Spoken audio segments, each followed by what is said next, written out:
బంగారాన్ని దేవుని ప్రత్యక్ష గుడారంలో వాడే బంగారం మేలిమి బంగారం, స్వచ్ఛమైన బంగారం, కల్తీ లేని బంగారం, 24 క్యారెట్ల బంగారం అంటారు దాన్ని. అంటే ముడి పదార్థం బిస్కెట్ల రూపంలో, కాయిన్స్ రూపంలో ఉంటుంది. దాన్ని వస్తువుగా చేయడానికి పనికి రాదు, వస్తువుగా ఎవరు చేయలేరు. 22 క్యారెట్ల బంగారం ఉంటుంది. 24 క్యారెట్స్ బంగారం కాక 22 క్యారెట్ల బంగారం. అంటే మిగతా వాటిలో కొన్ని లోహాలు కలుపుతారు. కలిపినప్పుడు ఆ బంగారాన్ని ఆభరణాలుగా, వస్తువులుగా తయారు చేయొచ్చు. అప్పుడు అవి పాడు కాకుండా, విరిగిపోకుండా, నాశనం కాకుండా ఉంటాయి. ఏ కల్తీ కలపకుండా 24 క్యారెట్ల బంగారంతో ఏ ఆభరణం గాని, ఏ వస్తువు గాని తయారు చేయలేరు. తయారు చేసినది ఉపయోగపడదు, నిష్ప్రయోజనంగా మార్చబడింది. ఈ ప్రత్యక్ష గుడారంలో చేసే ఆ పని కల్తీ కలవని స్వచ్ఛమైన బంగారంతో పనిచేయమని. సాధారణంగా అందరూ అన్ని పనులు చేస్తారు. ఈ విచిత్రమైన పనులు చేయాలని చేయలేరు. బంగారం పని చేసిన వాళ్ళు వడ్రంగి పని చేయలేరు, వడ్రంగి పని చేసిన వాళ్ళు రాళ్ళుతో మార్చలేరు రాళ్ళని. కానీ వీళ్ళకి దేవుడు జ్ఞానాత్మనిచ్చి అన్ని పనులు మల్టీ వర్కర్గా వీళ్ళు నియమించారు.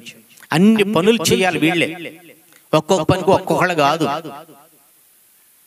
ప్రత్యక్ష గుడారములో ప్రతి పని వీళ్ళే తయారు చేయాలి, వీళ్ళే చేసి నిర్మించి నిలబెట్టాలి ప్రత్యక్ష గుడారాన్ని. అక్కడ ఏ పని కావాలన్నా వీళ్ళే, వీళ్ళి పని అని చెప్పేసి దేవుడు నియమించాల. ఒక్కళ్ళ ద్వారానే అన్ని పనులు.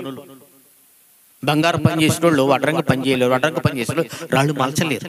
కానీ వీళ్ళకి దేవుడు ఇచ్చిన జ్ఞానాత్మ చేత ఏ పనినైనా, ప్రత్యక్ష గుడారములో కావలసిన ఏ పనినైనా చేస్తారు. మిగతా పనులు దగ్గర చేయలేరు, మళ్ళా చేయలేరు. వీళ్ళకి ఆ బంగారు పనులో 24 క్యారెట్ల బంగారం అంటే కాయిన్స్గా కానీ బిస్కెట్లుగా మాత్రమే ఉంటది. ఆభరణాలు చేయించుకోవాల్సినప్పుడు దాంట్లో కొంత కలిపి, కొన్ని లోహాలు కలిపి 22 క్యారెట్లుగా మార్చి అప్పుడు దానితో ఆభరణాలు చేస్తారు. దాన్ని ఎవరైనా చేస్తారు. కానీ ఈ 24 క్యారెట్లు కలిగిన ఆ ప్యూర్ ఒరిజినల్ గోల్డ్తో పని చేయాలంటే ఎవరి వల్ల కాదు, చేయలేరు. అందుకే దేవుడు వీళ్ళని ఏర్పరచుకొని వీళ్ళని జ్ఞానాత్మ పూర్లుగా చేసి ఆ 24 క్యారెట్లతో ప్యూర్ గోల్డ్, కల్తీ లేని గోల్డ్, మిక్సింగ్ లేని గోల్డ్తో పని చేయడానికి వీళ్ళు అభిషేకించారు. ఆ పనిని ఇతరులకు నేర్పాలి. మాకు వచ్చు కదా అని చెప్పేసి అట్లా ఉండకూడదు. వాళ్ళు ప్రత్యక్ష గుడారంలో దేవుని నిబంధన మందసం ఎదుట పరిచయం జరిగేటప్పుడు ఎప్పుడు ఏది అవసరమైతే ఈ బెస్లేలు ఇతరులకు నేర్పితే వీళ్ళ తరమ తర్వాత వాళ్ళు నేర్చుకొని ఆ పనులు చేస్తూ ఉంటుంటారు.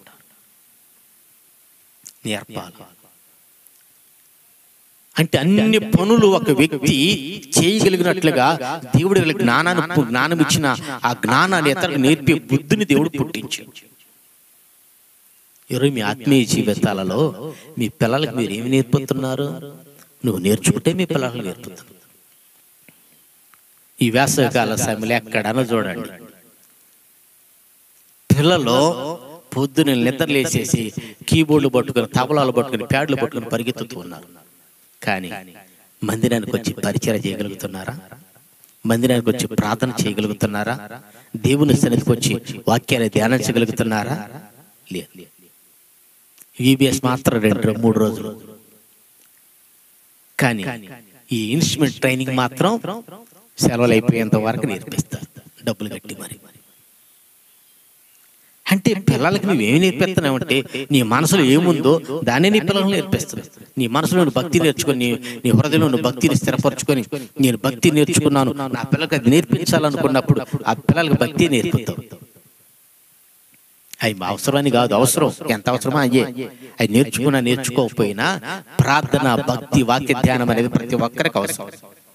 ఇవి కొంతమందికి కొన్ని చోట్ల ఉపయోగపడతాయి. కానీ తన కాళ్ళ మీద నిలబెట్టుకొని నశించిపోయే అగ్నిలో పడిపోకుండా, అగ్ని ఆరక పురుగు చావని అగ్నిలో పడిపోకుండా ప్రభుతో యుగాలు నివసించాలన్నా, దేవుని రాజ్యంలో చేర్చబడాలన్నా, తనను తను కాపాడుకొని తను పరిపూర్ణత చెందించుకొని క్రీస్తు స్వరూపులకు రావాలి అంటే కావాల్సింది ప్రార్థనా జీవితం, వాక్య ధ్యానం, దేవుని స్థలంలో నిలిచి అనుభవం. అది నేర్పగలుగుతున్నారా?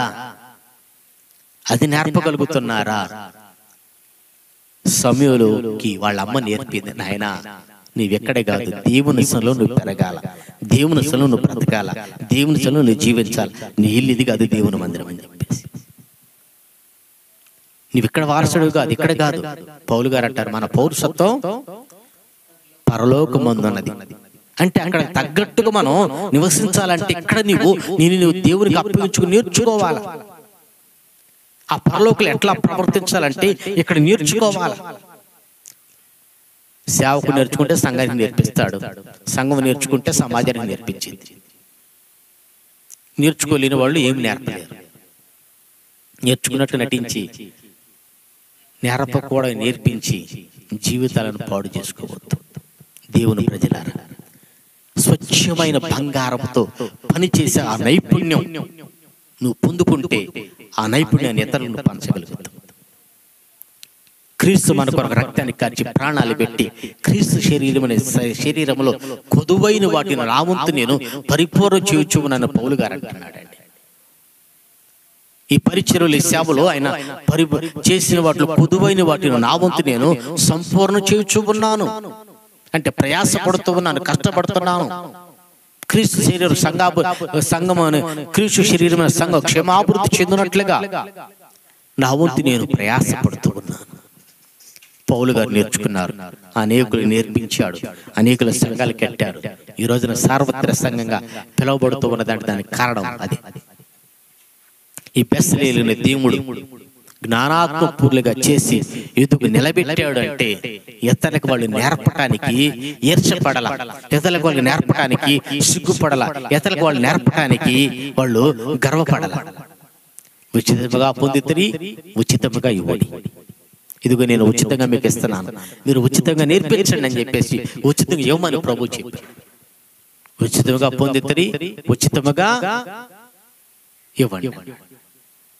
కనుక మీ ఆత్మీయ జీవితాలలో నువ్వు నేర్చుకున్న భక్తిని, నువ్వు నేర్చుకున్న ప్రార్థనని, నువ్వు నేర్చుకున్న ఆత్మీయ జీవితాన్ని అనుసరిస్తూ ఆత్మీయ క్రమంలో నువ్వు పరిపూర్ణత చెందించుకుంటూ ఆత్మపూర్ణులైన నీవు ఇతరులకి ఎట్లా ఆత్మపూర్ణులు అవ్వాలో నేర్పించగలుగుతున్నావా? నేర్పించగలగాలంటే నువ్వు ఆత్మపూర్ణుడు అవ్వాలా. నువ్వు ఆత్మపూర్ణుడు అయితే ఇతరులకి నువ్వు నేర్పించగలుగుతావు. కనుక దేవుని ప్రజలారా, ఈ స్వచ్ఛమైన బంగారు పనిని ఎవరు చేయలేరు. స్వచ్ఛమైన బంగారంతో పని చేయలేరు. అందుకే దేవుడు వీళ్ళని ఏర్పరచుకున్నాడు. కనుక ఈ స్వచ్ఛమైన సేవ, స్వచ్ఛమైన దేవుని వాక్యం, స్వచ్ఛమైన సార్వత్రిక సంఘం, పరిశుద్ధమైన నిష్కళంకమైన ఈ కలతలు, కలవరాలు, కల్తీ లేని ఆ నిత్యరాజ్యంలో మనం చేరాలంటే ఆత్మ పూర్ణత చెంది, పరిపూర్ణత చెంది క్రీస్తు స్వరూపులకు మనం రాగలిగితే అప్పుడు మనం ప్రభుతో యుగాలు నివసించగలుగుతాం. కనుక వినిన మాటలను జ్ఞాపకం చేసుకొని, వినిన మాటలను నెమరు వేసుకుంటూ, ప్రభువా నన్ను నేను అప్పగించుకుంటున్నాను, నన్ను నడిపించు, అభిషేకించు, జ్ఞానాత్మ పూర్ణుడిగా చేయి, వాడబడే కృపదాగ